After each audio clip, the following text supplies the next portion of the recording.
오늘의 주요 뉴스 다각도로 분석하는 시사위키 김민아 기자 어서 오세요. 안녕하세요. 첫 번째 항목은요. 색은 중요하지 않다입니다. 무슨 말이에요? 오늘 자유한국당이 이제 새로운 인재 영입을 발표했는데요. 테니스 선수 출신인 김은희 씨와 탈북자 출신 인권운동가 지성호 씨입니다. 김은희 씨는 초등학교 시절에 자신을 성폭행한 테니스부 코치를 2016년 10월달에 고소하고 2018년에 이 사실을 공개를 해서 체육계 미투 1호 이렇게 불리기도 했는데요. 예. 이 영입 제의에 응한 이유에 대해서 이 색은 중요하지 않다 이렇게 얘기를 한 바 있습니다. 무슨 뜻이에요, 그러니까? 이게 이제 자신이 용기를 낼 수 있었던 것은 앞서 피해 사실을 공개한 여성들이 있었던 덕분이었는데 여전히 현실이 크게 바뀌지 않아서 그동안 이제 좌절해 왔다 이런 건데 그러던 중에 영입 제의가 왔고 평소에는 자유한국당 하면 인상을 쓸 정도로 좀 부정적으로 생각하던 입장에서 많은 고민을 했다는 거거든요. 근데 그 결론이 인권 문제에 있어서는 이렇게 당의 색깔이 중요한 게 아니라 의지가 중요하다 이렇게 결론을 내렸다는 겁니다. 당의 의지? 그렇습니다. 그러면 다른 당들은 의지가 없다는 얘기예요? 본인에게 이제 다른 제안이 없었던 것인지 이제 이렇게 얘기를 한 건데 물론 이제 다른 당들이라고 모든 중요 인물들을 다 영입할 수는 없었을 테니까 좀 맥락에 맞는 그런 이제 언급을 했던 것 같습니다. 예. 다만 이제 의지에 대해서는 더불어민주당이라든지 다른 정당들도 좀 할 말이 있는 모양인데요. 예를 들면 더불어민주당은 오늘 대변인 논평을 통해서 자유한국당이 체육계 인권 침해 현실을 개선하려는 의지를 보이는 것은 마땅히 환영할 만한 일이다 이렇게 얘기를 하면서 그간 체육계 성폭력 방지법 처리에 반대를 이제 자유한국당이 해왔으니까 이번 일을 계기로 본회의 통과에 적극 협조해서 진정성을 증명해달라 이렇게 이제 주장을 했습니다. 예. 자유한국당의 이 법안 처리 반대 이유는 이 내용 중에 스포츠 윤리센터 관련 부분이 이 센터의 정부의 사유화가 우려된다 이런 거였다고 합니다. 네. 또 한 사람이 지성호 씨. 그렇습니다. 이 탈북자 지원단체 나우의 대표를 맡고 있고요. 지난 2018년 1월에 도널드 트럼프 미국 대통령이 의회 연설을 할 때 소개가 된 바가 있어서 그때 화제였습니다. 트럼프 대통령이 북한 인권 상황을 이제 얘기를 하면서 지성호 씨를 얘기를 하니까 목발을 머리 위로 들어서 이제 화답을 하는 이런 장면이 연출된 건데 맞아요. 아마 기억을 하실 겁니다. 이 지성호 씨는 14살이던 1996년에 북한에서 화물 열차에 실린 석탄을 훔치다가 이 열차에 치여서 이제 왼팔과 왼다리를 잃는 이런 사고를 당했고요. 예. 이후에 이른바 이제 그 꽃제비 생활을 하다가 20대 초반에 목발을 짚은 채 두만강을 건너면서 탈북을 선택한 이런 인사죠. 이 두 사람은 비례대표 후보가 되나요? 아직 확정은 안 됐다고 하는데 굳이 따지자면 지역구 출마보다는 비례대표 출마를 할 가능성이 더 크다고 봐야 되겠죠.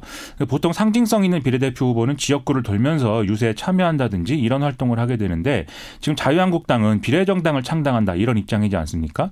그래서 이 논리대로 하면 비례대표 공천을 받을 사람들은 이 비례정당에 이제 입당을 해야 되는 건데 이 과정이 여러모로 좀 매끄럽게 진행될 것인가 여기에 대해서는 의구심을 갖는 사람들이 좀 있는 것 같습니다. 어쨌든 이 두 사람은 그동안 자유한국당 인재 영입 박찬주 대장 논란이 있고 그랬었는데 나름 스토리가 있는 그런 두 분이네요.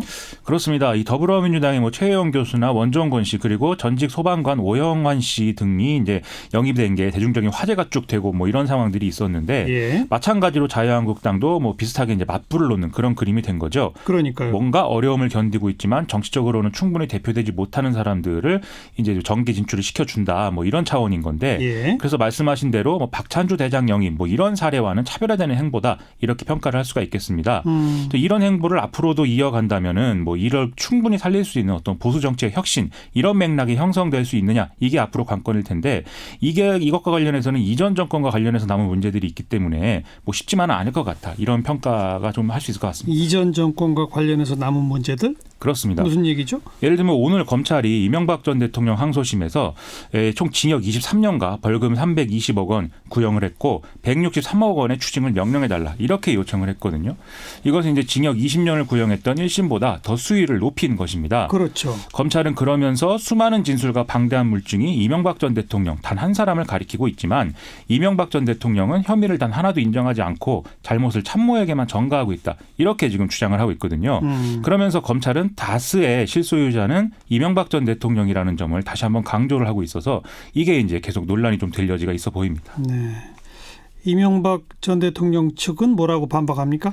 이게 기소를 합리적으로 하고 방어권을 보장해 준 상황에서조차 이게 정치보복이라는 말이 나올 수가 있는 그런 문제인데 물증도 없이 검찰이 억지로 이끌어낸 진술로만 판결을 하게 되면은 승복을 할 수가 없지 않겠느냐 이렇게 얘기를 했습니다. 그러면서 공소가 제기된 부분은 전혀 모르는 사실이고 이 사건에 이명박 전 대통령은 책임이 없다 이렇게 얘기를 하면서 무죄를 주장을 했는데요. 실제로 이명박 정권에서 활약을 했던 그런 인사들은 아직도 정치 보복론을 주장하고 있는 그런 상황이죠. 또 이 보수통합 문제도 친박계 때문에 잘 안 되고 있는 거 아니에요? 그렇죠. 이제 어제 오늘 뉴스를 쭉 보셨으면 아실 텐데 지금 당내 친박계가 새로운 보수당과의 합당을 극렬 반대하고 있어서 여러모로 잘 안 되고 있는 거죠. 그리고 당 외에 있는 우리공화당의 경우에는 뭐 비례대표 공천 지분이라든지 이런 걸 언급하면서 지금 비현실적인 통합 방안을 주장하고 있기 때문에 또 이것도 어려운 상황인데 따라서 개혁적인 방향으로 보수통합이 제대로 되려면 이명박 정권까지 포함을 해서 이전 보수 정권에 대한 정확하고 명확한 평가가 이 보수 진영에서 이루어져야 가능하지 않겠는가 이런 생각이 좀 들었습니다. 근데 그 과거 정권에 대한 평가에 서로 의견 차이가 극심하니까 문제죠. 그렇습니다. 그래서 좀 진도가 안 나가는 것 같습니다. 시사회기 두 번째 항목은요. 세월호 유가족들에 대한 사찰입니다. 이건 또 어떤 제목입니까? 오늘 이제 사회적 참사 특조위가 기자회견을 열고 김기춘 전 청와대 비서실장과 김장수, 김관진 전 국가안보실장, 그 외 청와대 및 국방부의 고위직 5명 그리고 기무사 지휘부 현장 활동가 66명을 합쳐서 총 71명에 대해서 수사 의뢰를 했다 이렇게 이제 밝혔습니다. 예. 이 사람들이 유가족들에 대한 어떤 전방위적 사찰 이런 것들에 관계가 돼 있다 이런 이제 의혹입니다. 유가족에 대한 사찰. 그렇습니다. 구체적으로 어떻게 해요? 이 세월호 참사 당시에 기무사 요원들이 유가족들의 뭐 휴대전화 그리고 통장 사본 여기다가 이제 뭐 인터넷을 통한 물품 구매 내역 그리고 인터넷 포털 활동 내역 이런 것들 각종 각종 이제 개인 정보를 다 수집을 했다 이런 것이고요. 아니, 기무사가 군 보안하는 데 아니에요? 그렇죠. 참. 그러니까 본인들의 직무를 넘어서는 이제 행위를 했다 예. 이렇게 볼 수 있는 부분이고 또 유가족들의 어떤 직업이라든지 정치 성향 그리고 이런 이제 그 참사 이후에 뭐 강경파, 온건파 뭐 이런 식의 성향 분석 이런 것까지 했다고 합니다. 네. 그리고 진도 실내체육관에서 지내는 유가족들의 어떤 야간 음주 실태라든지 무리한 요구사항 뭐 이런 사례도 무차별적으로 수집했다 이런 건데요. 기무사는 이렇게 수집한 정보를 2014년 4월 18일부터 9월 3일까지 35차례에 걸쳐서 김기춘 전 비서실장에게 대면 보고를 했다는 것입니다. 그래서 김기춘 전 비서실장은 이런 정보들을 뭐 언론 대응을 한다든지 이런 것에 활용을 한 건데 이건 당연히 민간인 사찰에 공모를 했고 가담을 했다 이렇게 볼 수 있다는 것이죠. 김기춘 전 비서실장까지만 보고가 됐을까요? 박근혜 전 대통령한테도 보고가 됐을까요? 이 사회적 참사위는 기무사 보고 자료를 보면 VIP에게도 간접적으로 보고된다 이런 문구가 나온다면서 이 기무사령관이 휴일에도 수시로 청와대를 드나들었다 이런 내용까지 있어서 박근혜 전 대통령에게도 당시에 관련 내용이 보고된 것으로 봐야 된다 이렇게 주장을 했습니다.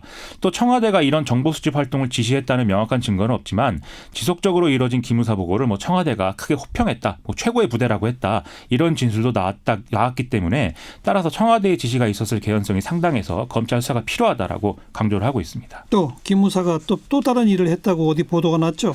오늘 경향신문은 이 참사 당시에 기무사 현장 지원 태스크포스가 작성한 문건 내용을 인용을 해서 해경이 당시에 실종자를 유실했는데 이 사실을 이제 은폐했다 이런 정황이 확인된다라고 보도를 했습니다. 이 문건은 2014년 6월 13일에 작성이 됐는데요. 일부 해군 해남구조대 및 특수전단 등이 사고 초기 희생자 수습 과정에서 이 해경의 어떤 시신 유실을 목격을 했지만 유가족 반발을 우려해 보안 유지 중이다 이런 대목이 나온다는 거거든요. 그리고 이 문건을 보면은 기무사가 실종자 유실 가능성에 대해서 실종자 전원 수습 의문 시 구조 전문가들도 선체외 시신 전원 수습 가능의 회의적 반응 뭐 이렇게 평가를 하면서 인정 사망 분위기 조성이 필요하다 이렇게 쓴 내용도 있다고 합니다. 이 인정 사망이라는 거는 어떤 사고가 일어났을 때 실종자 확인이나 이런 게 어렵다는 판단이 이제 내려졌을 때 조사를 맡은 관공서가 사실상 직권으로 뭐 사망을 인정하는 이런 과정을 얘기를 하는 것입니다. 그러니까 실종자 수습 작업을 좀 빨리 포기해야 한다 뭐 이런 분위기로군요. 그래서 세월호 참사의 과정을 짚어보면서 계속 확인되는 점인데 참사 직후에 뭐 구조를 뭐 잘 한다든지 실종자를 제대로 수습한다든지 또 유가족들의 어떤 위로라든지 사고의 재발 방지에 힘쓴다 이런 게 이제 관심사가 아니었다라는 점들이 계속 나온다는 것이죠. 정치적으로 부정적인 영향을 최소화하는 것에만 모든 역량을 투입한 것처럼 그렇게 비춰지고 있기 때문에 당시에 이런 이제 후속 조치들이 잘 될 리가 없었다 이런 생각이 좀 그런 생각을 안 할 수가 없겠습니다.